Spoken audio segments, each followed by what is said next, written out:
pledge the flag, please.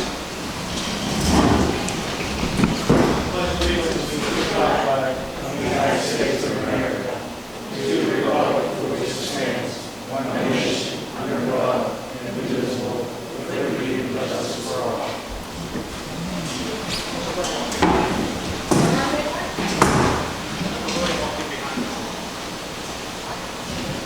Okay. Word about things getting extra agendas, so while she's doing that, I guess I'll do roll call. Chair Jericho? Here. Jody Cheplik? Here. Heidi Kramer? Here.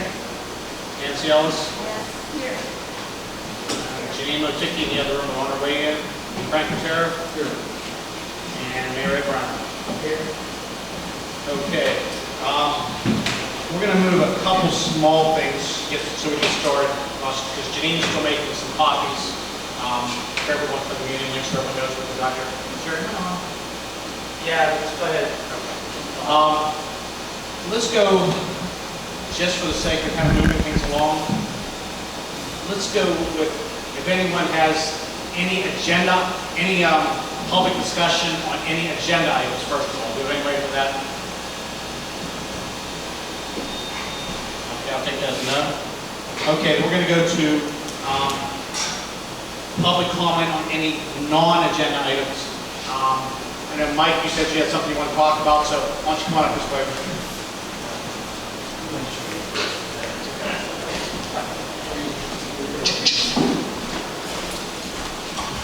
Where do you want to be? Where do you want to go? Oh, wow. You feel special? Do I feel like I'm supposed to say now? I apologize the way I'm dressed to address this committee. I'm just, you know, enough work to come home and go back to it. The reason, I'm going to try to say it in the right way. I'd like to buy the parking lot next to the building for long-term expansion of business. So I would like to start that dialogue. I don't know what the protocol is. Is it borough property? I'm sure it is. And that's why I'm up here. So I don't know what the process is. I think I have to come to a non-agenda first.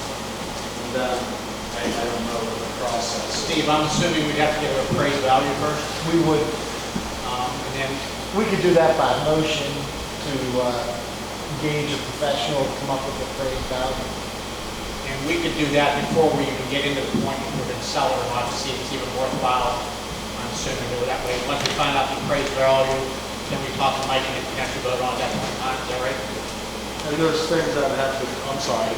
No, definitely. I need to talk to my lawyer to see what liability I'm assuming, because I am assuming some liability. So that can work together, right? Sure. Yeah, you just have, we could conduct an appraisal and you can have your attorney contact Mark and I, and then they can approach it from there. Yeah, just give me a number. So you're looking to expand the building? I'd like to do outside dining. Oh, nice. So that's the game. And the I like that idea. I like sitting inside the building. Okay, I think the next step would be then for us, we'll go ahead and add that as an agenda item. We'll talk about it with the agenda. Then to add it as an agenda item, give the appraised value on the property. And we can move forward. Once we have the appraised value, then move forward from there. Thank you. Thank you. Okay, thanks, Thanks, Mike. Mike. Is that it? Yeah, good. All right. You're dressed fine, Mike. Yeah. Okay, let's skip back up now. Janine, you're here. Janine, since you've been talking to Scott, you want to take it from here? This is Scott Baker. He's from Union League. He's just going to do a small presentation on what Union League consists of, what we can do, and how much it will cost us. So, Jody, you might want to, Frank, you might want to come over here. You're not going to be able to see. Is everyone, before we, is you aware of like what we're talking about? This would be for like bill collection. Basically, For the garbage. they're replacing panels, for lack of better terms. That's the best way to put it. So I know there's been talk in the past about Mary, do you want should we look at some type of other source other than panels. This would be a way to possibly replace panels. Okay. All yours? Okay. Yeah. be so disappointed? Yeah. Is there say that. Yeah, the best way to say it is yes, my company will replace the PAM system. PAM is very old. Not that it's not working, but you guys need a little something more to move forward. We can do a lot more for you. I'm just going to give you a quick background on who we are, what we do. The reason Janine contacted me is we've been doing the billing for the authority for 7 years now. So they were actually probably one of our first 25 customers and one of our longest around. Sure. Can you guys hear in the back? Or you need to use the microphone. Can you hear? Good. Okay. Perfect. So again, my name's Scott Baker. I work for Link Computer. We're based in Altoona, so not too far. It took me an hour and 40 minutes, hour and 45 minutes to get here. My company is Link Computer. We are a full service IT firm.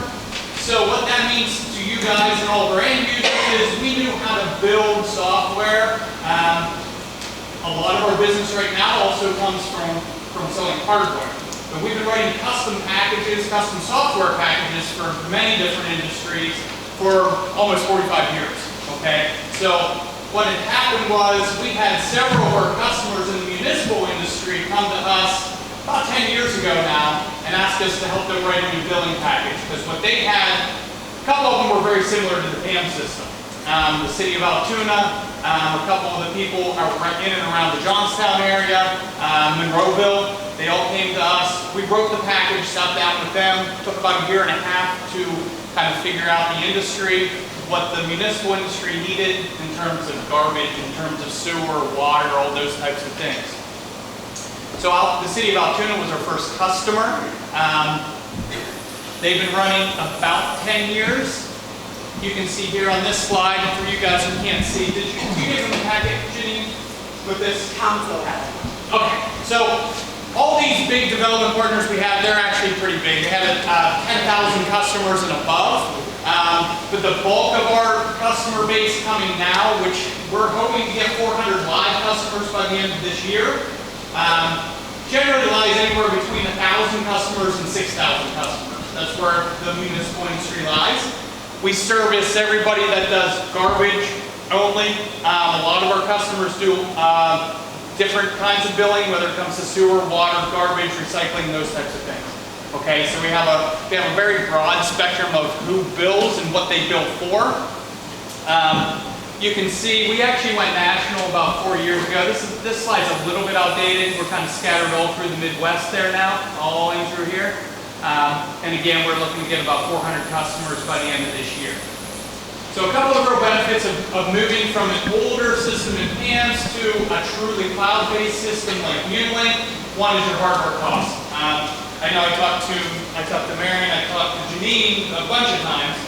We're going to save you money on servers moving forward. We're going to save you money on computers moving forward, in that you don't have to upgrade any of that stuff.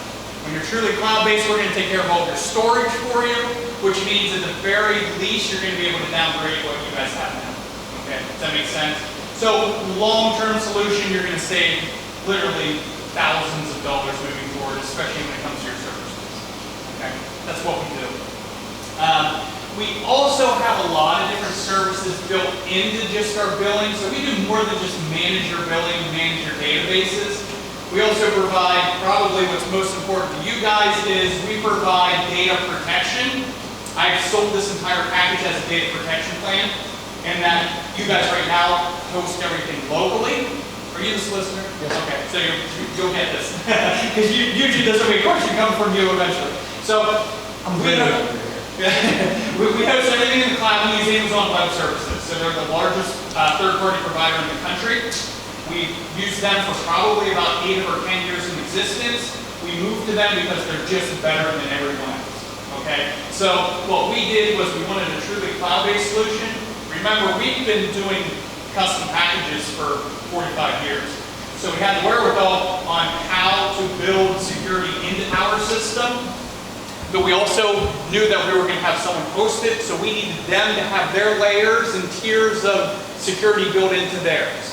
So what that means to you guys is we're going to take care of your credit cards. So when you guys are going to be able to get online, pay with a credit card, put your bank account information in there, do all sorts of stuff, as opposed to coming here, hand Janine or Mary cash, or send a bank check. We're gonna take care of all of those things for you, okay? So when you get online, you wanna have the peace of mind that you enter a credit card number that's gonna be protected to the best of anyone's ability. That's what we sell, okay? Security is what we're selling to you guys. Everything else is going to be for kind of Janine and Mary. Their day-to-day activities are going to be a heck of a lot easier. Not me. Not me, Roberta. Roberta and Mary. Okay, Roberta, she's hiding. Don't think hiding, you're gonna get out of this. So, Roberta, I promise, at the end of every week, I can't say we're going to make your whole work life easier, but we're going to make it a little bit easier where maybe you can kick your feet up on a Friday afternoon. I hope. Okay, so some of the cost benefits I hit, the biggest one is long-term, looking at your hardware. We don't care what Windows does. I know everybody has a computer that works within the borough. You guys know Windows upgrades. What happens on the back end with your software is all of your software needs to upgrade, okay? We don't care. We built this program independent of Windows, so you don't need to upgrade your computer system moving them. If you went into any other custom package, if you were to buy cams today, which you can't, by the way, you would need all brand new computers, right, with Windows 10, plus you need a designated server for that program, okay? You're talking probably, for you guys to have something for us, like us, on the software side, it probably cost you, on the low end, $25 grand to start with licensing, and then you're talking your training, your data conversions, all that. You probably wouldn't get out much less than $60,000. Okay, so it is expensive. I always joke that the only thing that moves faster than technology is the price of technology. So we like to say, instead of charging all that money up front, we charge you several thousand to move your program to our program, then we charge you monthly fee. Okay, so we'll get into that more quickly in a second. But again, on the savings side, we have things built in that will save you money on the billing part, and e-billing is going to save you guys much money. Okay. Any questions so far? I know I'm moving fast, but I know you guys also have other business to take care of. Okay? I have a question. Sure. We have a elderly population in Charleroi. Many of them don't have computers. Sure. One of the reasons we hired a part-time secretary was to hopefully, in my opinion, transfer the existing collective agency into a local where the elderly could come if they had a problem with the billing or didn't understand. It could be a little more friendlier cooperation. I think Councilwoman Ticky had addressed that with some of the elderly coming, addressing who they are and where they live. My concern is that, will this be easier for them to cooperate and pay the garbage bill in the future? So, I can actually answer that, Frank. You want Dave? Okay, good. So, if we decide to go with MuniLink, the office is actually going to take care of this. So if someone wants to come in person and pay their bill, unlike Pam's, they can walk in, they can talk to Roberta, they can talk to Mary. If there's an issue, they can talk to both of them. They'll both have access to the system. And the discounts will also apply on there. that's very good, thank you. I just wanted to, because and I'm one myself, I'm 74 myself, so I'm getting older. You get up here pretty well. Thanks. But this is a need that all of us on council have been concerned with our elderly population, to make it nicer and more convenient to go through every day, and a bill shouldn't be an issue. And I think Councilwoman particularly addressed that last time with this senior citizen discount. And thank you, that's all I'm going to Yeah, I think, and just to kind of further what Janine said, not only will we'll kind of keep what you're doing now, but we're going to make it a lot better in that we're going to be able to take payments in a lot different ways, whether it be a credit card, whether it be ACH. So I know, looking at all of our customers across the country now, Pennsylvania, I believe, has the second oldest population in the country. I think only second to Florida, which is funny because we send all of our elderly down there for 6 months out of the year. They flip-flop back and forth. Yeah, so we built this with that in mind. So we have a lot of these small little towns all scattered throughout Pennsylvania that have a very elderly population. So one of the big things and one of the highest payer adoption rates is your auto withdrawal. So I don't know how you are, but my dad, for instance, gets paid once a month. He knows when the check is. He gets his bills. My mom died last year, and he had no idea what he was doing. If he had to write a check, he would have had to go back to school. So what he does now is I set him up with online banking. I set him up with Altoona Water Authority, and he gets everything taken out automatically. So if you're comfortable with that, that's a great way, not only for the elderly, but for those people who are getting paid once a month, and they pay their bills, that should be the caveat to that, you're going to be able to get that money automatically. Your collections are actually going to increase with me. Thank you. Okay? Okay, so just for Roberta's, gotcha. I have been in favor of bringing this garbage in-house along with other things for quite some time based on the fact that our citizens have not always had a good, or felt that they had a good, or felt,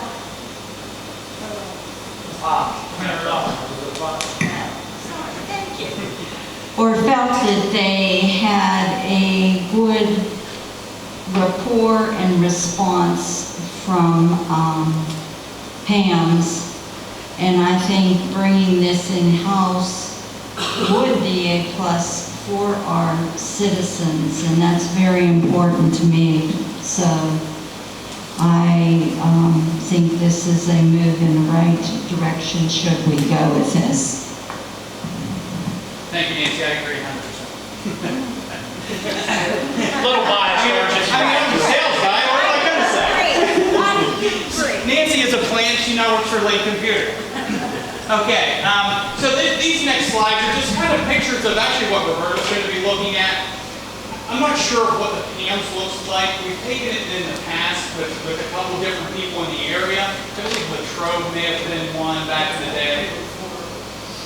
It's pretty bad. Yeah, I believe it's an old, so it might be DOS. Is it a DOS-based system? Okay, so yeah, so DOS is a computer language that's gone by the wayside quite some time ago. We still see it, but when we see it, we take it. So it's very difficult. Okay, so we're going to move you about 9 steps ahead, maybe 10. So now this next screen, so everyone here I assume is actually a customer for the garbage and probably the water authority as well, right? Yeah. So you guys could already be taking advantage of our customer portal when it comes to your water and your sewer bills, okay? So if you're not, I encourage you to do so. If you're still one of the, yep, and it's perfect. So we're actually coming out with a bigger and better version of our portal, which is supposed to come out in September this month. So by the time you guys will be up and running, all these new things will be up and running for you. But going to the portal, you can pay your bill. You're actually going to be able to request some service, whether that comes to Roberta in-house, whatever the case may be. You're going to be able to do a lot more for us. So not only are we going to increase your collections, we're going to increase your customer support, which obviously is important. Okay? You don't have to worry about any of this other stuff. This is water-based. But also for these guys too, we're rolling out a customer notification process. So if you need to contact any amount or all of your customers at once, we're going to give you the opportunity to do that as well. So a lot of people pay a separate, like the authority right now pays someone else to do that for them. Once we roll it out, actually they might be in a beta test. So if you're getting robocalls now from the authority saying, hey, Main Street between this block and this block is closed down, that's what we're going to do. So you can send them out. Say it's for Christmas. Hey, this block with this block, we're picking up your garbage a day later because of the holiday. Things like that. Is there additional charge for that? Is that what the only charge would be to actually make the text, phone call, or email. I think it's like a penny or something like that. So that's out of our hands. So we use a third party to do that. But you can use any of them, phone, text, calls, text, or emails. Yeah, so it's great. And then speaking of emails, you want to get as many of those as possible. So the Water Authority really has built their e-billing module, and coming to, a high adoption rate. E-billing isn't huge right now within the municipal industry, but typically we'll say we'll get about 15 to 18% of your customer base. They're already there. People sending bank checks. People, actually, we'll help target through the Water Authority. and see who's using it there, and we'll get them on board with the garbage as well. So we have a full implementation team that's going to come in, work with everyone, learn how you do business, learn what you want to do, learn what we need to make better, because the program is very customizable.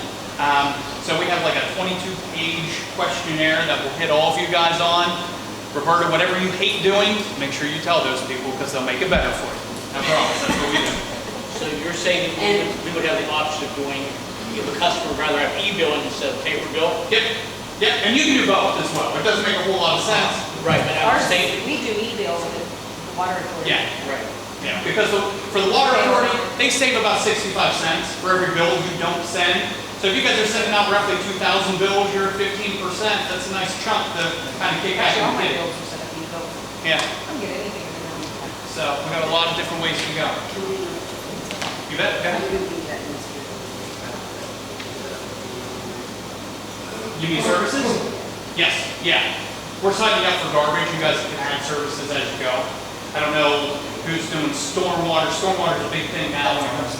Yeah, so you guys will be able to add services as you go. We just set you up with what you sign up with, and then when you need to pull someone else on, you let us know.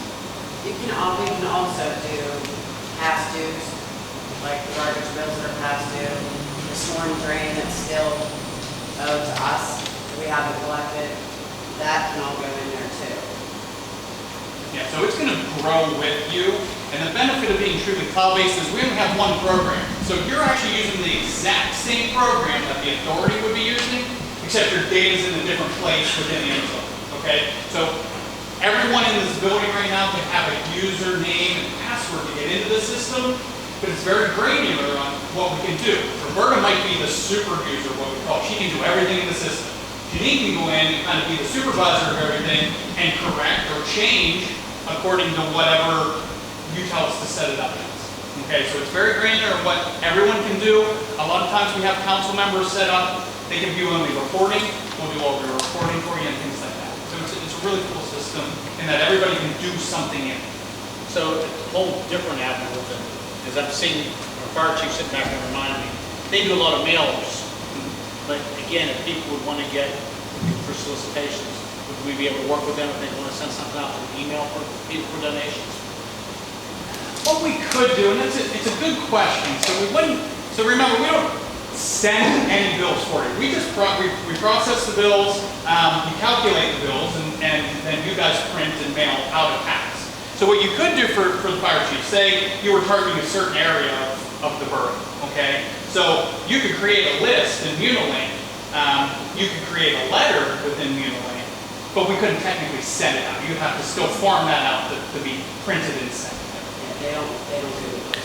They don't print them here. I'm just thinking of a way for them to even save on postage. Yeah. Now, that being said, there might be a way, and that's a perfect segue to this. So what we do is a cash certification for you, which simply means we verify all of your delivery points. So we're doing the post office's work, okay? So we're going to save you on average 5 cents per bill. So for you guys to send out a postcard, which I think we said we were going to do, for you to send out a postcard, it costs roughly 65 cents from labor to postage, okay? So the postage probably being around 55 cents right now without a bulk rate. With the bulk rate, it's going to save you a little. You need the bulk rate to save about 5 extra cents with the CAT certification. So we do that. All that entails is us printing that little barcode up there. That's exactly what it looks like.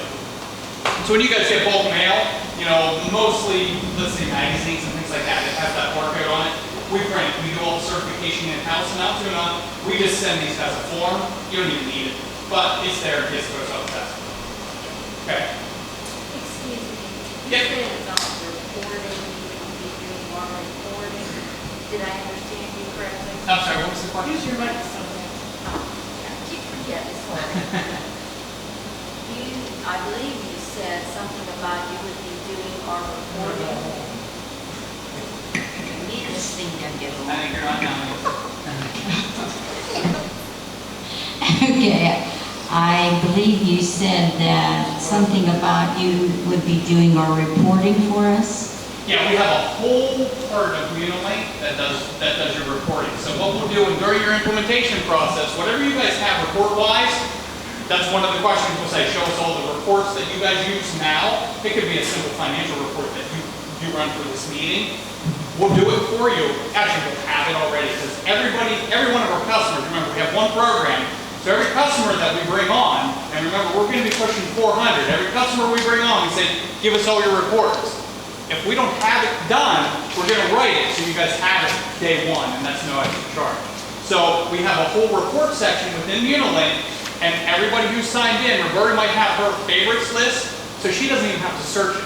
She can have a list that says monthly, weekly, daily, and all you're doing is clicking through. You're putting date parameters in, and you're good to go.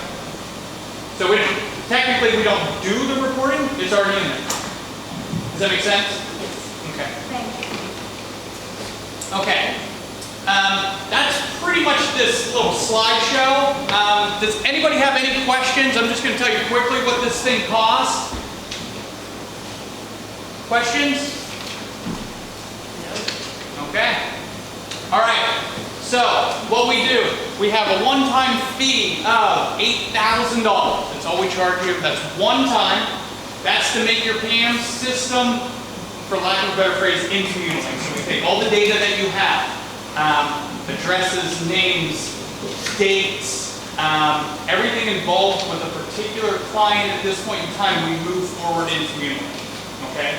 That typically takes 3 or 4 tries. The first try we do to train these guys in-house, make sure they know the system. It's easier to learn the system with familiar names, faces, and addresses, okay? So we found that out early on, so we'll do that. Secondarily to that, that's going to give Roberta the opportunity to say she doesn't like where that data is. So you come back to us and say, hey, I want to move it around. This data isn't right. It shouldn't be in the notes section. It should be in the work order section, whatever the case may be. Then we move it around and do a second set of data conversion. Then we keep doing it until everything is right to your satisfaction. And then we do a final set of data conversion, and that's simply to match pennies. So whatever your end balance is before you go live with Unilink, we want to make sure it's your starting balance going live with Unilink. Okay? Make sense? Sounds simple. We got a lot of smart people in the office in Altoona that deal with that. That's not me. that's why they put me here. And then moving forward, everything that we do, from customer support to upgrades to the system to your data protection, your e-billing, all of those things, we charge you $640 a month. And that's it. Doesn't matter what you do from month 1 to month 12, that doesn't change. So can't say it's always budget friendly, but you guys always know what you're going to sign the check for every single month. Does that make sense? Okay. So real quickly, just to show you some of those things. So if you remember, $640 a month is what we charge you. That CAS certification, you guys go to a quarterly bill, pushing out a postcard. We're going to save you roughly $33 a month in postage. Okay. Then when it comes to the whole e-billing option, remember, kind of alluded to 15% of your population or your customer base already wanting this or needing it. 15% is only about 300 customers. That's going to equate to about $65 in printing costs. Okay? So between those two, we're already saving about $100. We're always going to bill you the $650, but that's why we like to help you build that e-bill adoption. $650 or $640? Or I'm sorry, $640. Don't make it Yeah, that would have been getting a call on the drive home. Trying to sell this, not make it worse. So we wanted to build Unilink, so yes, it's a nice predictable cost for you guys. It's also a nice revenue stream for us, regardless of what we have to do. But we also wanted to create these ways where you could kind of earn back your money to help pay for Unilink, if that makes sense. On credit card payments. So normally the places, do they charge the additional fee for credit cards? Yeah, you can't get around it. I mean, Visa and MasterCard have to make their money. So what we'll do is we'll shop you. We have several partners built throughout the country. I prefer one because they have the lowest rates, and they also have additional services. If you guys would ever need anything else like a lockbox or anything like that, which I wouldn't recommend, but if indeed you do, they provide that service at no extra charge.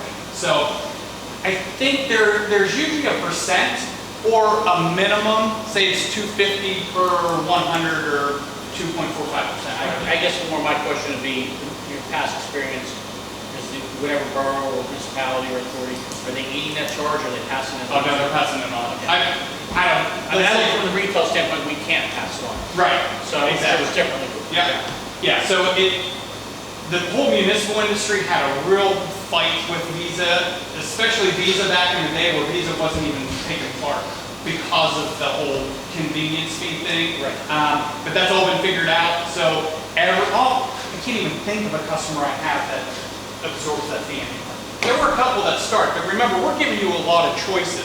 So the old way of thinking with absorbing that fee from the municipal side was you had no choice. If you needed to use a Visa card, you needed to use it. So now we're giving them an opportunity to get online, right, on that customer portal. They can pay straight from their bank account. You guys get your money faster. They don't have to pay 2.45%. So you're giving them choices. So truly it is a convenience to use the credit card. So therefore they get that charge. Anything else? I mean, I've spent hours on this whole thing before. Not tonight, you're not. Yeah, no, trust me, I'm ready to roll. That is it in a nutshell. You know what it costs, you know what we can do. And there's gonna be a lot we're going to do It says for you. here 3 years data. What happens after 3 years? That's 3 years of history. That's Yeah. 3 years. Well, I understand that, but what happens after 3 years? No, that's 3 years of data that Pam has, that you don't bring Yeah. over. Oh, Yes, okay. and moving forward, because remember, we pay for your storage, so as of right now, everything that you guys accumulate, we keep. Okay, so there might be a time down the road where maybe 10 years history, we're gonna call you and say, hey, this is old stuff, you don't use it anymore, can we dump it? Okay, but it says even in the contract that we can't do anything like that without asking you guys. Now, we can get further data back if we wanted it from Pam's, but at a cost. And you don't need it. I mean, seriously, we did Altoona's data first, and they have 25,000 customers. By the time and Altoona's old, kind of like you guys, by the time we did their first data conversion, there was like 470,000 customers from their history. That's a lot of stinking history. So what we found is 3 years is kind of key. 3 years moving forward, you have everything current from 3 years back. So whether it's a lien, whether it's a bankruptcy, all that stuff, you don't need anything before 3 years. But what we do is we'll take a snapshot of your data before we move it. So if indeed you do need to check it, it'll be there if you want to keep it hanging out. Yeah, because we do have old data, like it's going back, it's 2010, with items that are at the magistrate level, Yep. so we'd have to figure out something. Yep. And I always say at the magistrate, and that's usually what comes up, that's why I brought up liens and bankruptcies. If it's current, if you have a current number for a bankruptcy or a lien in your system right now, you don't need the history, because technically, or typically with that, you also have a date of when it started. As long as there's a starting date, we don't need to know any of that other business. Make sense? And it's gonna save you some money. Jane, I think you already ran the numbers for how much we pay Pam a year, right? Well, I did contact Pam's today, and Just for comparison for everybody, because that $640 a month comes out to a little over $7,600 a year. right, Pam's was almost $5,800, but that's for everything. Now that we're doing the quarterly billing, it's an additional $1,880 per quarter, So this would actually be cheaper. which adds up to 11,000 some Yeah, dollars. this is definitely Yeah, so you're looking roughly $4,000 a year savings. It's gonna cost us a lot up front, but I think But in the the end, collection we're rate, gonna save. the collection rate first of all is gonna go up. Well, but And we're in-house. you nailed it. We're in-house. It's $4,000 a year, even with the $8,000 upfront cost. You've now broken even on your initial costs after Right. 2 years. Correct. So you're covered. And I agree with you 1,000%. Being in-house and quarterly, I think our collection rate is going to go up. I think it only makes Oh, sense. to absolutely. go And up. when you actually pay your bill, they're actually going to have it listed as paid, not automatic. Correct. Correct. How long will this take to implement? It's a good question. Judge wants it tomorrow. Everybody else wants it tomorrow. Right. So it's a great question, and I will say this, and I always come back to, that's why I say where we want to be or expect to be at the end of the year, we expect 400 customers. Typically, we have about anywhere between 25 and 35 waiting customers. So you literally get in line. I tell everyone, as soon as you can get in line, the better. So we're coming into towards, end of year. So we're coming into the holidays. There's going to be vacations and things like that. Typically, our wait time is anywhere between 3 and 6 months. You guys are on the easier end because you don't have to deal with meters or anything like that. You're dealing with a flat rate, basically, with your garbage. Moving forward, you're doing quarterly billing. You're close. We got a lot of people that have just trumped a bit to get out of the office because they've been cooped up for 8 months. So, they'll be more than happy to come out here. That being said, I would budget 4 and hope for 3 months. So PAMS would still have the first quarter.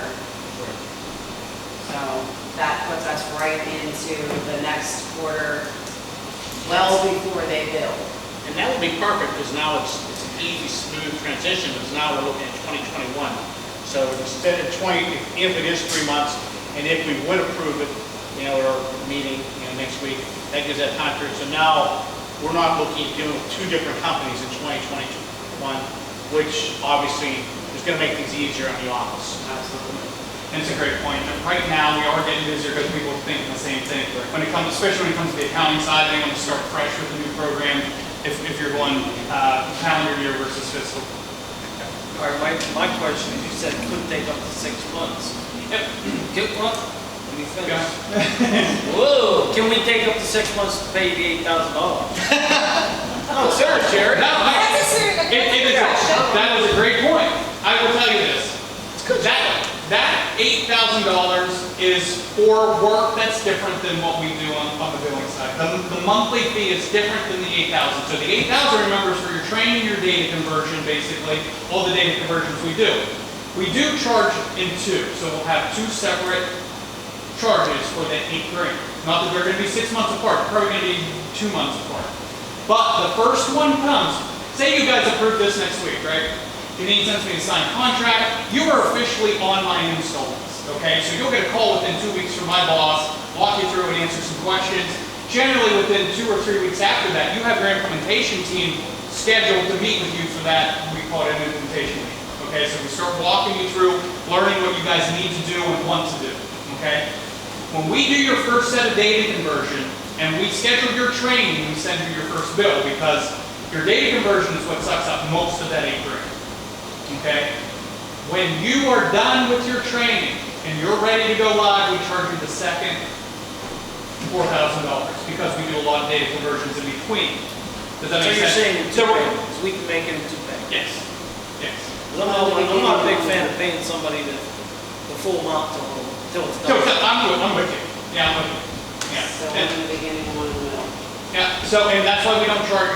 Everybody always gets worried, especially coming into budget time, and I tell everybody just get it done. If you guys need to work it into the budget, which it doesn't sound like because we're going to save you money anyway, but if you guys need to work it into the budget, just get on my list. I can always push you back from 3 months to 6 months if you guys aren't ready because of finances or whatever the case may be. But get on it, because if you guys want to start beginning of the year, we need to start working.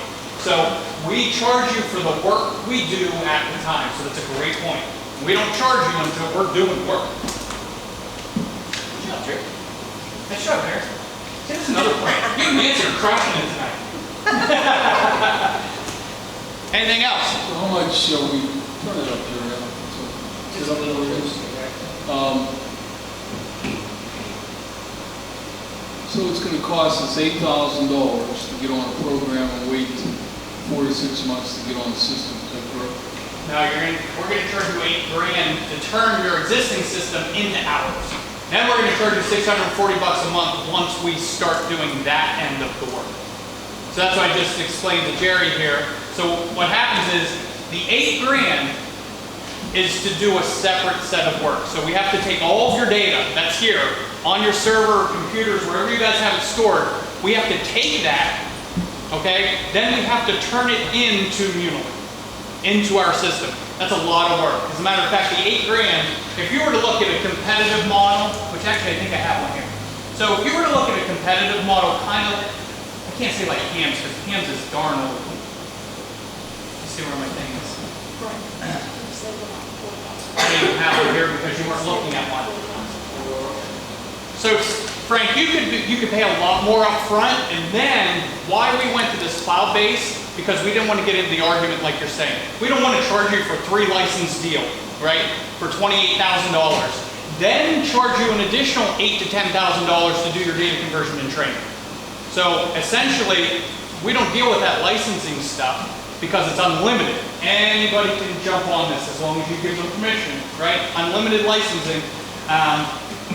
Moving forward, that $8,000 is really just the one part of anything else that you could possibly buy. Does it make a little more sense? So we're charging you for the work we're doing at that time. The $8,000 is a one-time charge, but that's for separate work. The $640 is for the database, for the storage, for the backup, for the data protection, for everything we do from A to Z. A little clearer? And we decided or explored the possibility of the fact that we have an assistant secretary working with Roberta, how much it would be to hire another part-time secretary to do this kind of work. Would it be less expensive than we're looking to contract it out again? We're not really contracting out, Frank. What they're doing is they're going to keep everything stored in the cloud for us. They're giving us the system, they're helping us with building. Everything is still going to be in-house. So we're doing exactly what we want to do, is keeping it in-house. And now that you probably wouldn't hear me because I have a microphone all the time, but that $8,000, by billing quarterly like we are right now, it's going to cost us about $11,000 a year, correct, Janine? So we're going to make that back. We agreed to bill quarterly to help everyone with their payments, and I know you and I talked about that, and we're trying to make it easier, especially for the seniors. So by doing it this way, that $8,000 we made back the first 2 years. Now we're ahead of the game. And we're paying the $640 a month will end up being less over the long haul than we're currently paying hands. That $640 is what we're going to pay. Everything else will be done in-house, like we like to do with the secretaries we have here. They'll do everything. I'm getting that correct there, right? Yep. Yeah, and it's a good point. It's a fair question too, because a lot of times we'll come in and we'll have maybe a full-timer and a part-timer, and the part-timer is ready to retire. So the question always is to us is, do we need to hire someone new? Well, I can't say that we're going to not to, but I will say we'll streamline the processes within the office, so much so that I don't know that at 2,000 customers billing quarterly that you would need more than one person. And Frank, I think the one thing we need to all stress is, yes, it's costing us a little more to bill quarterly, but our collection rate should go up because people are going to be more prone to pay than quarterly. I mean, there's track record to show that in the billing. So I think that's going to be more beneficial. So we won't have to have as many people. We're going to have to chase down to magistrate, and hopefully that list should go down.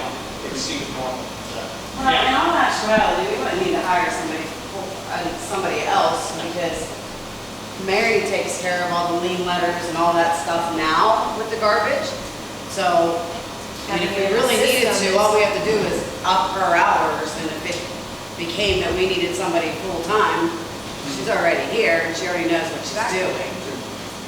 Yeah, your collections will absolutely increase. So we've brought people on that bill yearly or even semi-annually, and as soon as they come on board, they're like, well, let's just move this forward.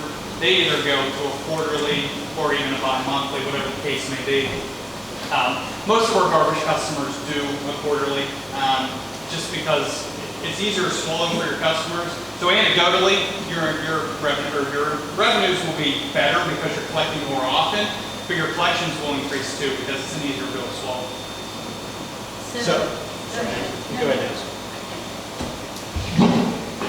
Are you saying, from your experience, more municipalities are they making everyone quarterly for garbage, or did I misunderstand you? Most of our garbage-only customers bill quarterly for all of their customers. For all of them. Well, I can't say all of them. A lot of times the industrial or the commercial units, they'll go even monthly because they have a bigger bill. But we can do it either way. However you guys want to set it up, I'll set it up for you. Thank you. Okay, that being said, if there's no other questions, I'm just going to ask if we can go ahead and put that on the agenda, and we can go ahead and let Scott leave unless anyone has any other questions for me to move on. We're all good? That Scott, thank you very much. You betcha. I'm just gonna unhook. Actually, Jerry's gonna unhook. You said it done? Yeah, you just. Okay, while he's doing that, let's go ahead and continue with the agenda.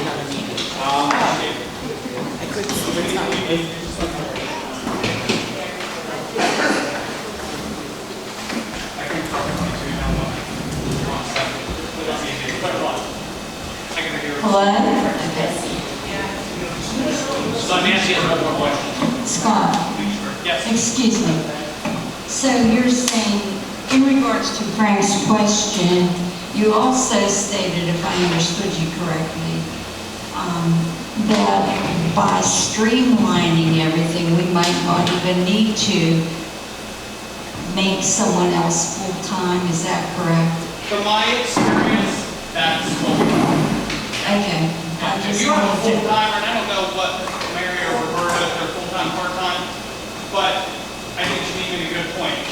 Let us figure it out, let's take it over, Right. and then we'll figure out what you guys need to do. But I would be completely surprised if the way you bill and what you bill for needs more than Roberta. I mean, Roberta probably needs a raise. I'll need to take it out of the 8,000. You guys really know how to work the system. You offer him business, man. He's been, That's why he's sitting at the table. his dad taught him right. Is he smart? Yep. We have our disagreements, but I'll say this, Mark's a businessman. You need businessman. Yes, thank you. All right, thank you guys, I appreciate it. There's cards up here if anybody needs cards. Okay, thank you guys.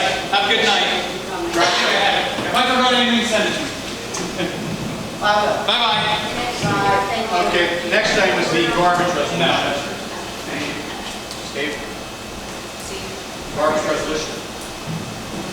I did not work with I just realized. We'll have that for, Next week. yeah, Steve, we'll get that emailed out to everybody so we get a chance to take a look at it before the meeting next week, and then we'll still leave it on the agenda. Okay. Is that give it? Tri-County boroughs, Roberta, I wasn't, are they restarting this month? Is that, no? I don't know. Okay. That's why I wanted to know. And what have you heard? We're posting. Okay, let's hold off on that until we find out. I didn't think they were starting the meetings yet, last I talked to Bonnie, but I haven't talked to Bonnie in 2 months. So we'll find out for sure on that. We'll let everyone know that, if we are hosting what the plans are. Moving the regular meeting from November 11th to the 10th for Veterans Day. Does anyone have any kind of problem with that? So we'll go ahead and put that on the agenda. We're going to move our regular meeting scheduled to the 11th and move it to the 10th so it doesn't interfere with Veterans Day. Okay? The next, Mark, you still back there somewhere? Hi, Steve, I can barely hear you. Come on up. We've been talking different back and forth. I'm going to let Mark take over in a second here. But we've been talking about, do we have community days, do we not have community days? So one of the things that Mark and I have been talking about, along with Dave Barr, was maybe we do a virtual. Because we don't know, we don't really want to do crowds. We also talked about trying to use the third floor. You notice he has drums playing in that room. So one of the things we considered was having it on October 16th and 17th virtually.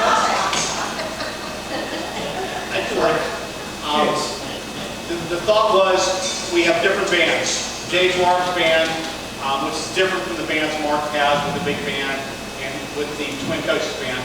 Dave's band would perform Friday night upstairs. Mark and his band would perform on Saturday night. We would broadcast Facebook Live. One, so we don't have to worry about the crowd situation, but using this as a chance to do a couple things. One, promote the businesses in town. And then Mark will do a little bit more of that. So even though we can't bring people into town maybe that day to watch the band, when he does a Facebook Live, we can talk about when he just had, how well it went. and doing the Facebook Live, and at the same time, for lack of a better term, treating it almost like a PBS telephone. You know, and this is one thing that I think him and I are both pretty excited about. That's a great space up there. We have the foundation ready to go. It's not quite finished yet, and we'd like to be able to present it to people and say, look, this is what we're going to do. Whenever the band would go on breaks, you know, there's things of that nature. Mark can talk about on Facebook Live to an audience outside of the valley what we're trying to do. You never know. People who used to be from the area might be interested in participating, letting them know what's happening. So that's my version of nutshell, Mark. I'll let you take it from there because you can talk about the success you've had with Facebook Live. Yeah, well, first off, I want to thank the Borough and Council for the use of the space, not only upstairs but the marketplace. It's a great facility. So we've been talking about this, and maybe some of you know, we rehearsed there Sunday. We were there, and we blew out the electric, and the kids were coughing, and all the built-in problems. So what had happened since the Corona thing came through, and we're committed to spending our EQT money, which is great, that's our big funder, we went completely online. So our first concert was June 9th from a guy's back porch, literally, and we had 9,000 viewers. Wow. So it's been going on and on and on, so we've refined this so that Mon Valley Academy for the Arts is now virtual. We're nowhere. We can't even tell people where we're at. Sunday we're having a concert in Charleroi. You don't know where. It's going to be online. Wow. So we've done all this. We've bought some equipment. It's a totally different thing. It's a virtual, like a PBS special is what it is. So with that, what we're trying to do, 2 weeks ago we had a concert in Charleroi that we knew about, and we had 26,000 viewers. Just went over the top. And, you know, we're refining our technology, because this is above my pay scale. You have the computer, you have a splitter, cameras, lights. It's really everything. So we have another grant coming in for that specific. So everything that we do at Mon Valley Academy for the Arts now is online until we get back in. So when we do get back in next summer, or because we're already planning next year, we'll just double the live performances with the online. So it should take off. So what we've thought about is using the upstairs. It's a beautiful room. I've been looking at that for 2 years or so. Needs a little work, but it could be used as a kickoff to start funding. And I really believe there's money. There's money for the arts right now. So now is the time actually to start this. You need some grant writing, you need some matching money, you need a purpose.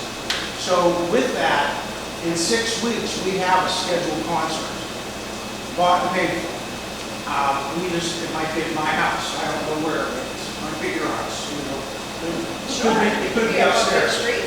We could actually use the upstairs against the stage, and what you do, you put the camera in front and focus the windows out, so you just see the stage with everything else going on behind it. We have 2 bands. We have a 40-piece band that day. Plus the Twin Coaches band. So it's really, and then Friday, the day comes aboard. So it's going to be a real coordination effort. But the way it's done, it's broadcast live from our website and our Facebook, and then tagged and doubled to yours. Plus everybody that else gets on that and just duplicates. It just keeps going. So we're able to now have little commercials. EQT put a nice little commercial right in the middle of the spot, and we're working on the scrolling part, where the names scroll across the bottom, you know, the comments actually. So it's a good system. My couple of problems are I'm dealing with 20 kids, so I now have more kids in this band than the Charleroi band does. That doesn't surprise Is me. that what I'm saying? Yeah. That doesn't surprise me. I'm proud to say that. Proud to say that. So, but I have to look at their health. You know, if they're compromised somehow, I've got to be careful. The electric didn't work. Something happened. I don't know why. We had six amplifiers, low fuses. So that could be all repaired.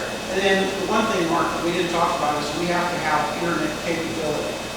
So we have a 5G router that we could plug in.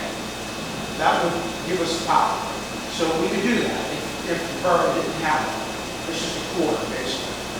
So we could do it. It would take some coordination, and I have 6 weeks to pull it off. Well, to address a couple of your concerns, I did talk to TJ today.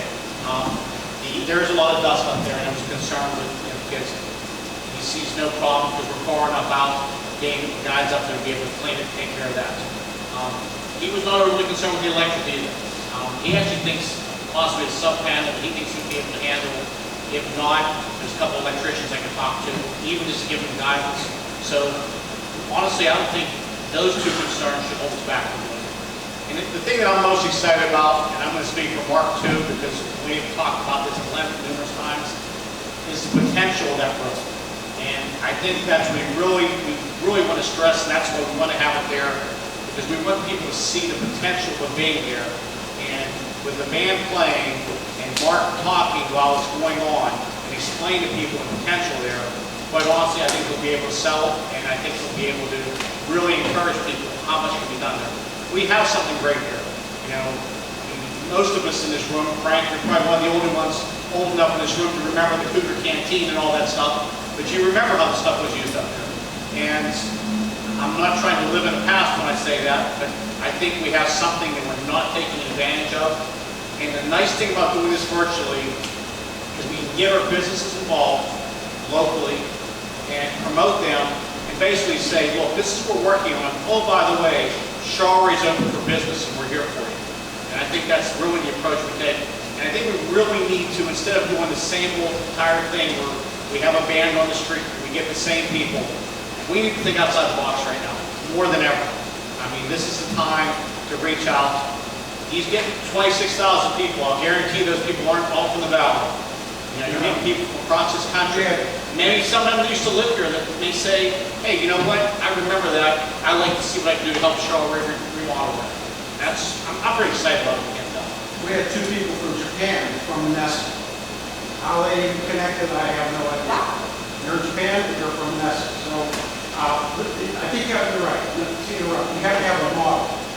I've been in a lot of these rooms worse than this, actually. And I think there's one particular in Morgantown. It's the old Morgan Hotel. It looks just like this. And they are constantly making money off this. Weddings, Boy Scouts, bands, comedians. So you really have a source of income there. Not that it'll support the borough, but it could pay for itself. And you can fix the room up. And Mark, I think it's to the advantage when it's not fixed up. So if you look at the stage and envision just the band playing there, and then the camera can pan over and see the holes in the wall and the sewer pipe at the back, I mean, it demonstrates what's needed. And then at that point, I think, again, it's up to council, I'd get on the grant writers. The money's out there. If I could pull out, our little nonprofit got nearly $60,000 this year out of that little office up there. Wow. So if we can do that, anybody can do anything. So the money's definitely out there. You gotta find it, you gotta dig, you have a purpose, it will work. That's awesome. I have, being here and taking the information for the senior citizens discounts for garbage, that a lot of people come in and they talk about the upstairs all the time because that was their age group that was there. And I had a gentleman come in and say, I would love to be up there to hear a band. And I looked at him and all I said was, you might have your chance. I think not just bands, but I mean, you look at the entertainment possibilities, comedians, motivational speaker. I'd be motivated. It's a great room. It really is a great room. It needs some acoustical work. It needs cleaned up, but aren't we all getting old? So everything will be fixed. I mean, it needs heat and air conditioning. I couldn't hear it. It needs heat and air conditioning. Heat and air conditioning. Really? I didn't notice that the other day. Well, and that's part of the things we know. Just from talking to some different people, engineer-wise, they've told me numbers anywhere from probably 125 to 150, including the heat and air. That seems to be a rough ballpark. I got to correct myself one thing. Mr. Yola, I apologize. You're pretty close to Frank in age, so you probably remember Cougar Canteen also. So if everyone's okay with that, I'd like to add that to the agenda. I have a question on this. Yeah. I know we received funding to, install the bathrooms up there. My question is, and I think it's a great idea, car needs when your concerts are under. I'm worried that, has that been inspected, the third floor? Has it been state inspected as far as asbestos issues? And I want to make sure it's safe. And I didn't know if the third floor passed code, what about the asbestos, and I wondered if we could have that in the state and the code officer read it. Should Bobby had to leave, I'll double check that with him. I think whatever the I can county answer did. part of that. There is no asbestos left up there. Yeah, they The put it on asbestos in that. the restroom, we paid to have taken out. I do know that. So, Yeah, you could tell them about it, right? Yep. no asbestos up there. I mean, they're probably in the structural part of the building. I'm sure there is. But for anyone to come in contact with, there's no asbestos. Well, it's past code, I mean, the third floor. Well, it hasn't passed code, no, but But you don't want anybody, not What- sick.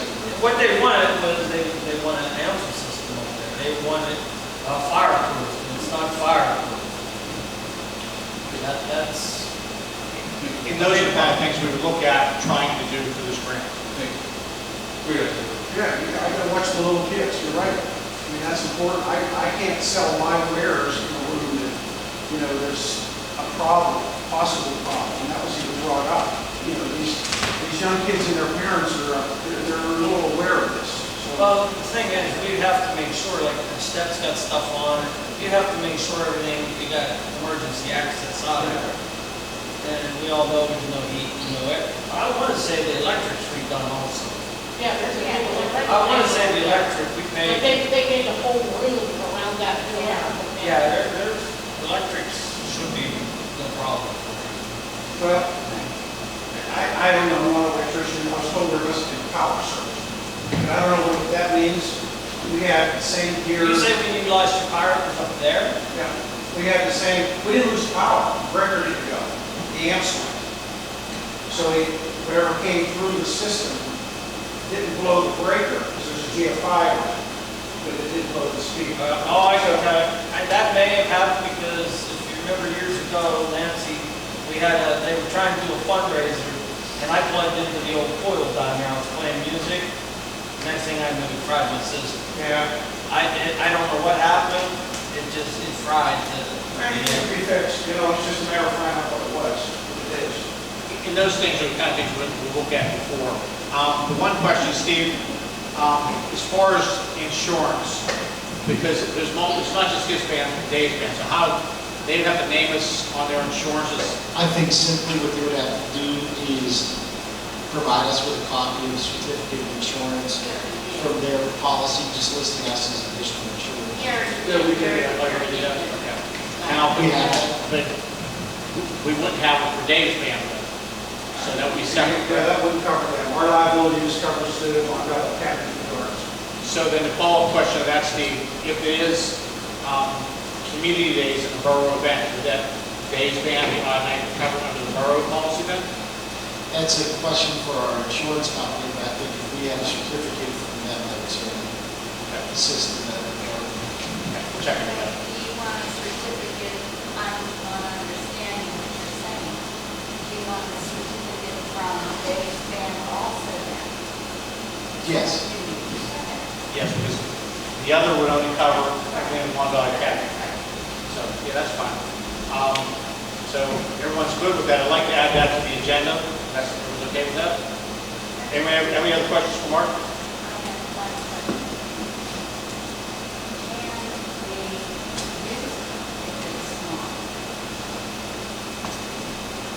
I'm guessing we can. We'll verify all that before we do it. Well, because we're not bringing people, since we're not bringing a crowd in, and we have covered the insurance, it should be okay, right, Steve? It should be, yes. Yes. Yeah, it's, Yes or no, next to that? yeah, we'll confirm all that. If we're bringing a crowd in, people, that might be a little different. But being the way we're doing it, It'll be private. yeah, it's private, it will be a little different, that's for sure. Because when there was baseball up there that time, you did run into a complaint. Well, the complaint was because the net fell and they would still continue to hit it, they put holes in the wall. That was the complaint. That was the big issue up there. No, that was because I told them they couldn't be there anymore because of that when they got mad. I was there for that, and they got mad because the parent called me. Yeah, well, if her kid would have stopped hitting instead of putting holes in the wall, what would have happened? If I'm not mistaken, you used it for a fundraiser, for a Cornhole tournament. cornhole tournament last year. No, that was a couple of years ago. That's correct. Yeah. I'm getting old now. Okay, well, good. Good, yeah. Mark, thank you. I'll Keep talk to you keep soon. us advised, we're practicing. Thank you, Mark. I'm gonna get you together, you and TJ, to kind of double check, because you had the electric question. Okay. Make sure we have, and make sure everything's covered, what you guys need. Yeah, if we do go forward, one further thing, we need to get in there to get the camera shot, get everything logistically ready, so just let me know. Okay. No, thanks, Mark. Thanks a lot. Yeah. Okay. This next one, I was hoping Bob was so big we could be here. There is a tree at Gar and Tuman Way. What, take care of Steve, exactly talking, right? Sure, I talked with Bobby about this the other day. There is a tree that is leaning on a neighboring structure. Bobby talked with our engineers and confirmed that this tree is located within the borough's right of way. I believe we have 10 feet on either side of, I think it's of the way. And Bobby was going to request some bids from some local vendors to see what the cost of cutting the tree and removing it would be. The tree, I was out there with Bobby a couple of days ago. The tree is actually leaning over top of the house, and it's bad, quite honestly, and it is a bad situation. It's too high for our guys to cut with the burrow truck, and you're probably going to need someone to come in with a cut and a grappling hook of some sort. That's really low, I'm not sure. I haven't put my mouth, it's still not very loud. Don't change it. Jerry just didn't want me talking. Wow. I planted it that way. Yeah, so yeah, you're gonna probably need some type of grappling hook, because the way the tree is growing at an angle on top of the house, and it's, I mean, this is the house, and the tree is kind of leaning in towards us. I mean, it's, we double checked. Originally, we thought it might have been in Valville's property or possibly private property. But based on the engineers, it is definitely Burroughs tree. So we can get 3 quotes from that. We'll have those quotes next week. And don't expect it to be very cheap, guys, to be honest. Well, I want to bring up another tree that Bobby brought up to me yesterday. Okay, well, let me stick, make sure everyone's okay with this one before we move on. We'll go to that one next. So is everyone okay putting that on the agenda? Yes. Okay, go ahead, Jen.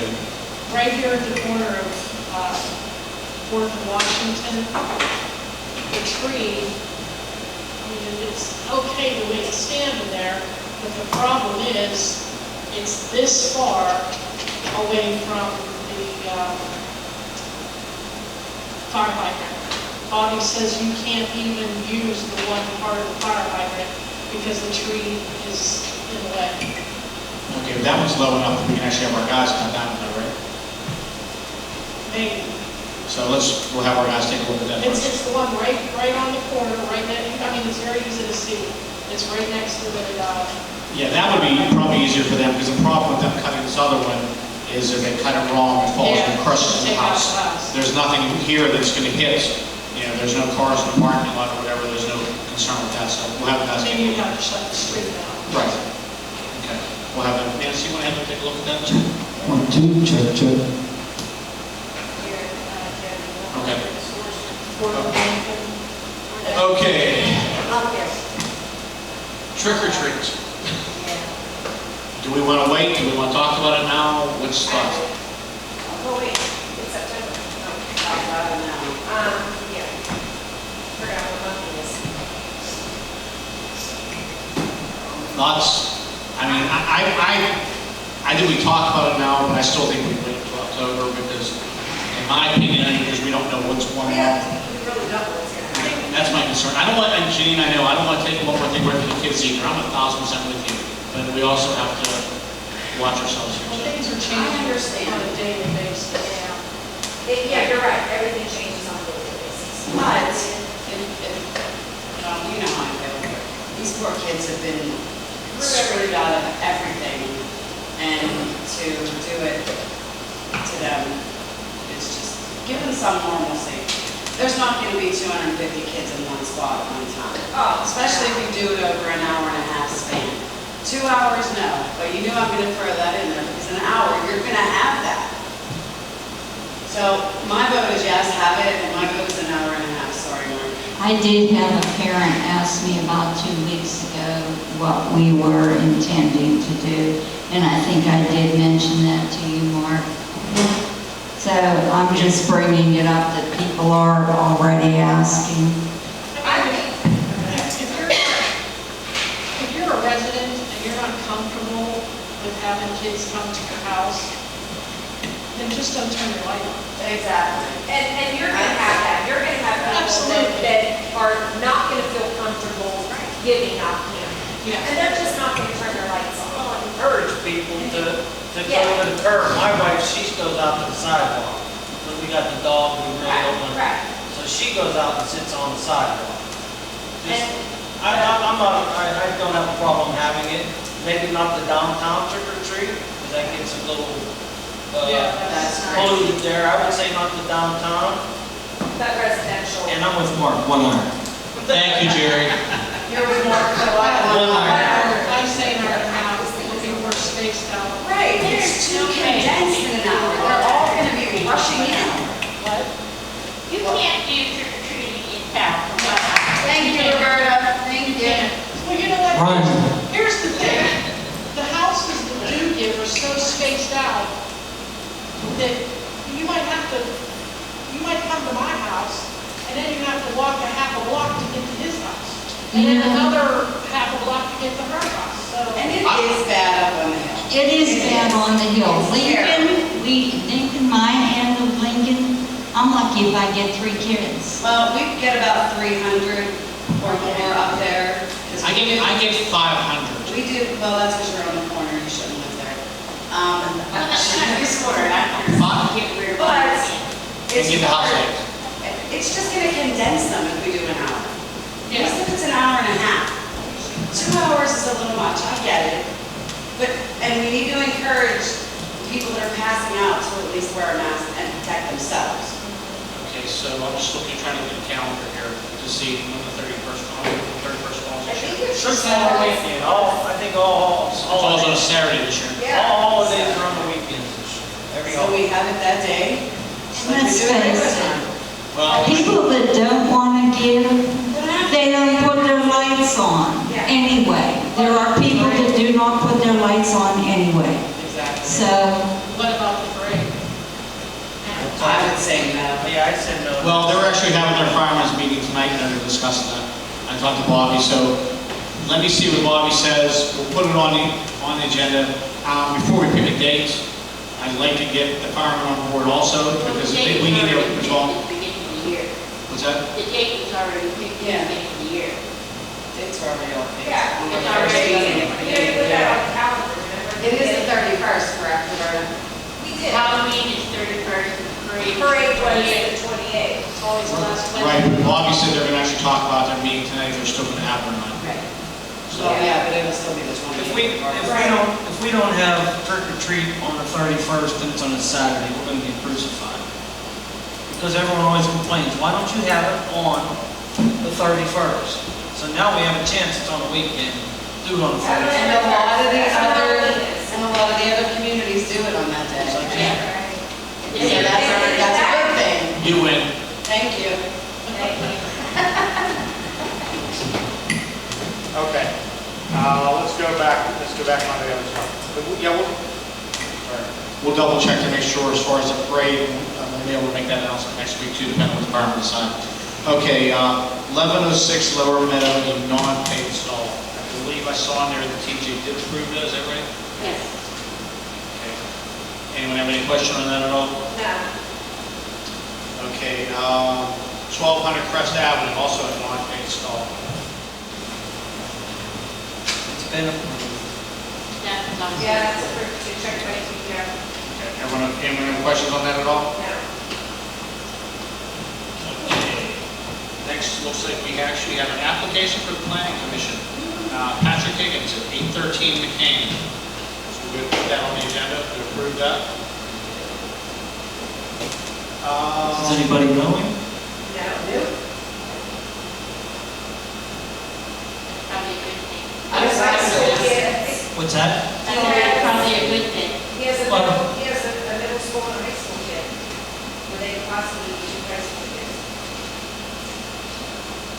Okay, next is the 2021 MMO for Charleroi pension plan.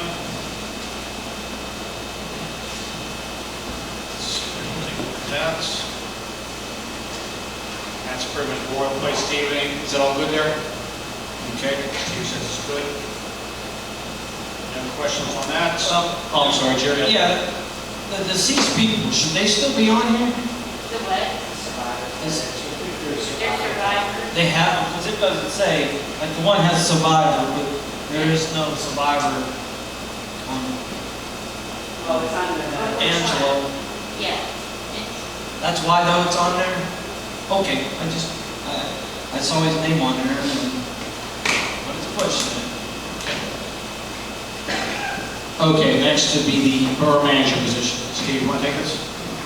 Yes, Mr. President, we had a conversation with Michael Foreman at DCD. Roberta provided me today with copies of the meeting minutes where there was some action taken by prior council to eliminate the borough manager position.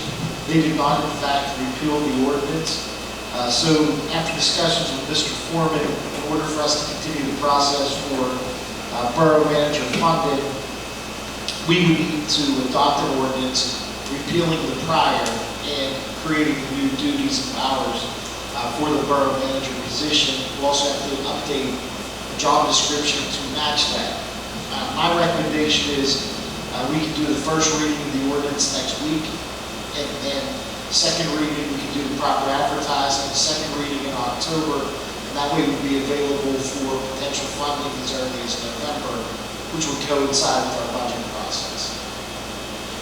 If anyone has any questions on that, I just want to make sure that when we put the ordinance together, we're completely repealing the others. Pennsylvania statutes define how councils can delegate certain duties and obligations and responsibilities to borough managers. I just want to make sure we have a nice tight ordinance on that point. Thanks, Steve. Can we get a list of what the, Potential duties are?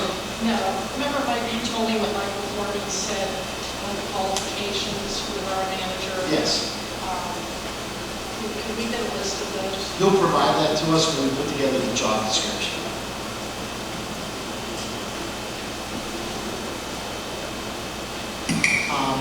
And I believe, just for clarification, because there were some different questions, those were all recommendations of the study.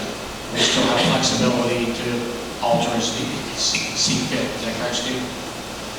Yes, that's correct. Just want to make sure it's clear on that. Okay, anyone else have any questions on that before we move on? Yeah, I do. Are there, if I understood that correctly, there were certain qualifications that had to be met? Is that correct, or is that not correct? That's correct for the funding portion to be eligible for the state grant. Okay, next, TJ called the pavilions of both Crest Avenue and Woodland Avenue parks are in pretty bad shape. He wants to go ahead and at least get prices for possibly putting a metal roof on. He's going to go ahead and make some calls on that, see if we can find out. He'll have some prices for us next week if it's feasible or not. We've had problems with those roofs on and off. It may be beneficial in the long run just to go put a metal roof on, depending on the prices, obviously. Greg and Roberta just did that with their garage roof. Greg and Roberta just did that to their garage roof, and you guys just got that at Lowe's, right? Yeah. It was just metal sheeting that they got at Lowe's that went right over top of the old roof. Well, that's okay for flat roofs or gable roofs. These pavilions have what they call a hip roof on it. There's 4 sides to it. It's gonna cost a lot more to do it in metal because there's a lot more cutting. Now, if they were the gables, the 2-sided ones, they order it, say it's 36 feet long. They can go right down here in Charleroi and order it 36 feet long, and there's no cutting. They put it together and they put a cap on it. That's the only thing I have is because they are hip roofs, it's gonna cost more. So I would say get a price on both, metal and shingles. They did shingles 10 years ago in that one up by me. But what we need to worry about more is there's a gap about 3 inches going through the middle of that pavilion that I mentioned to Louis at the beginning of the summer. We get up there and concrete that and try to fill it in and make it so it's not a trip hazard. It's bad. But that's my only thing on the roof. Metal would definitely be good if it was gable. But, because you could leave the shingles there and go right over the top of it. But being 4-sided, it's going to cost more. And One at Crest Avenue Park, since that roofing blown off, the metal drip edge is hanging down, and somebody's going to cut it, somebody down there soon and cut it off. Well, they don't know if you don't say so. Why not? He just did. He just Yeah, did. they did that. Oh, they didn't know that? It's still hanging. Well, get them up there tomorrow and get it done. Okay, thanks, Ed. We'll take care of that. Okay, other agendas, there's the final invoice from Dennis Martinez Group for the STMP program, which was in there. It's a pretty small one, it's still pulling out of the grant money. I believe the current invoices looks like $652.60 in the relay rate. Is that correct, Roberta? Is that the right one? Okay. Yeah. Okay. That actually will leave money left over from the grant that they did not use. Right. Okay. So, I think that's all we have. Mark, I had one item. Yeah. Address it. I had a conversation with Councilwoman Chadwick before the meeting, and she continues to bring some ideas on how we can address some of the blight problems and vacant property issues that we have. And I don't know if you want to speak to it or not, Jody, but one of the suggestions she made, and I looked at our current ordinance to see if we had any latitude for this. It looks like we do. She was recommending that the borough should adopt a vacant foreclosure registration list. Councilman Matera been pushing pretty hard this year on the rental registration. We're currently not doing anything formally to track vacant structures. And part of the STMP report did have inventory of vacant properties to the extent that they were able to identify them. But what I'd like to do is work with Jody to see if we can come up with an ordinance that will establish that type of registration, have a registration fee-based system similar to what we do with rentals. And that way we can get a better handle on what is actually vacant in the borough and keep a real-time list. And there were some suggestions that Jody had made. I believe this is from a class you attended. It was that light webinar that I took earlier in the summer, and I had that written down to give to him, but it was in front of the book, and I kept forgetting. So it was a suggestion made during the webinar. No, that's a real good idea. So let's put that on our agenda. Our current ordinance does allow for that type of tracking, so I think what we can just do is amend the prior ordinance, adopt one, add some penalty provisions, reporting provisions, and we can even require foreclosures banks to register properties, which I would venture to say make a high number of foreclosures. I'm not sure what, Jared, you see through the sheriff's office, but I'm sure we serve foreclosure papers here in town quite a bit. Is my microphone on, Jerry? I don't know if you heard it. I'll tell you what. He heard you. If you look on Realtor.com, I go on there all the time just to look. And right now, there's a lot of foreclosed homes in town. Oh, I'm sure. Yeah. Okay. Stephen, sorry, thank you. You also need to remember to review the one issue I brought up about will that MMO with the State Historical Society, could you please get us an answer on that? Yes, I will. Okay, I thank you for that. Okay, there was a couple of announcements I want to make, and we are a couple of small executive session as we'll do after. Does anyone else have anything else to do for the agenda before I do this? Be quick, don't worry, I will be quick. Mark, are we putting that presentation to the parking lot? Yes. I have announcements after you, okay? I do too. Go ahead. I'm all about garbage. I was going to help you out with one I probably forgot about. Go ahead. Okay, so I spoke to Joe Ori today from Biggs, and there was a discrepancy in the number of bills that were sent out and a number of homes that were being charged for. I talked to Joe last week, and I talked to him again today. I am going out with him on Tuesday with a clicker to count houses. So we're gonna see how many actual houses we have and go with vacancies or whatever. So Roberta, I probably will not be here on Tuesday. I've had several calls and I've had people come in to get their senior discounts. A lot of them are saying that, my neighbor doesn't have Facebook, so she didn't know about it. And other people don't know about it. And I'm gonna say a lot of people don't know about it. They don't know to come here. I did put my phone number on Facebook. I had Roberta do it for me. For them to call me, they're obviously still not getting the information that they need. I know Jody brought down her neighbor. Somebody else did too. But these people don't know that I'm here on Tuesdays and Thursdays. So we have to get it out. Whether you have to put an ad in the paper saying until the 15th of September, there's a person here that you can talk to, you can call the borough building. I know that I'm still being recorded, so I'm going to give my phone number, 724-884-7506. Now the whole world has it. It's not just on Facebook. To call for the discount. You have a neighbor. Can the media put it as part of your story for today? If you have a neighbor that you know it just can't get here, bring it down to me.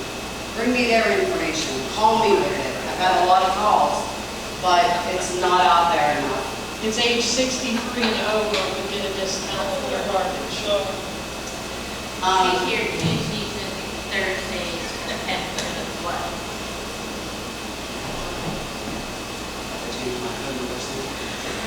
I have one more. I have one more thing. Yeah, if you're wondering why Jerry and I are laughing, because we were just discussing how long before she has to change her phone number. Exactly. We're not buying you a new phone, that's good for you. Our friendly neighborhood garbage dropper is at it again in full force. Full force. Dropping it all over town. As of last week, there were about 6 spots that he was dropping in. Now there's about 26 drops that he's making. I'm getting. This is the guy from the last time? Well, they're not positive it is, but More than there by Marty's house? more than likely it's the same. One of the neighbors did come out and say to the garbage man, all of those bags are not mine. Those 3 right there are mine. I have nothing to do with contractor bags that are tied up with duct tape. Really? She explained that she knew who the person was, but you can't just take somebody's name, and run with it. So I would suggest, since we have various media here, if any resident sees this person doing it, get the license plate. Let us know down here. We want to catch him. Get a picture. You can actually call the police and the police will go. But by the by the time the policemen get there, they can be gone. So that's why I'm saying get the plates. And along those same lines, as you're talking garbage, you cannot put your garbage out too early. I've gotten more calls about the problem down there on Falfield Avenue. Bobby has sent notices to the person. I believe he lives in, the property he's coming from, I believe he told me he lives in New Orleans. So Bobby has sent something to the tenants as well as to the property owner. It's one of those see something, say something. You know, that's the only way. These guys, the police can't be everywhere. So, you know, as council, as residents, I can't stress enough. If you see something like that out there, write down the plate, let us know, because we want to catch this person. We really do. And it's hard to if you're not there. The garbage company's also trying to catch them and clean them in bad spots. Yes, it is. I just really, really want to stress, you know, Janine called me the other day, and somebody had a couch out 2 days before the garbage had to be picked up. Now, they will take stuff like that, but they can't be putting it out early. They put it out late too. There's been times when they kept it on, picked up the garbage, and then all of a sudden the residents were putting it out. Oh, that's absolutely true, because we had it a couple weeks ago, and Joe has cameras on the trucks, and he pulled the cameras with the timestamp and saw, and I actually went up with him to one of the places, and they admitted they put it out after the fact. So, okay, is that all your announcements, Janine? Yeah. Okay, Nance, what do you got?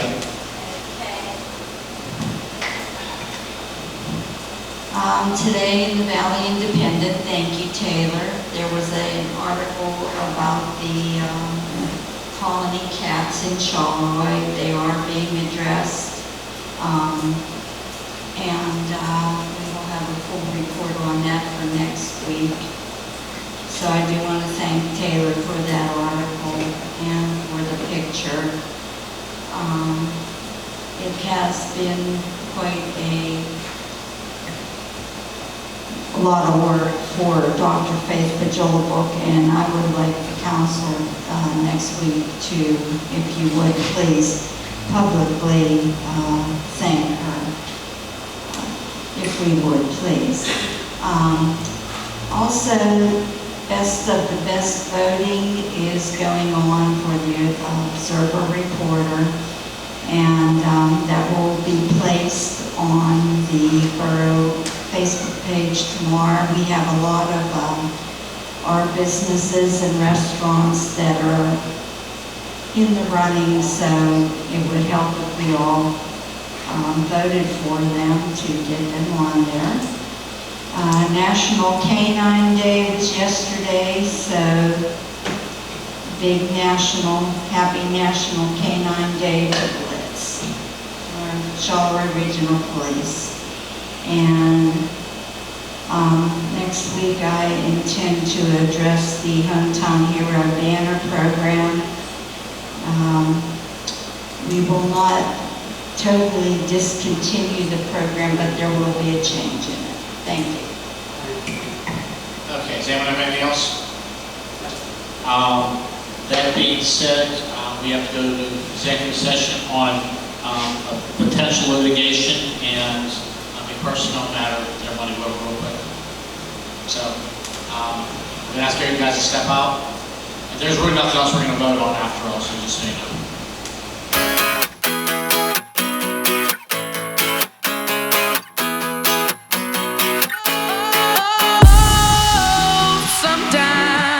I get a good feeling, yeah. I get a feeling that I never had before. No, I get a good feeling, yeah.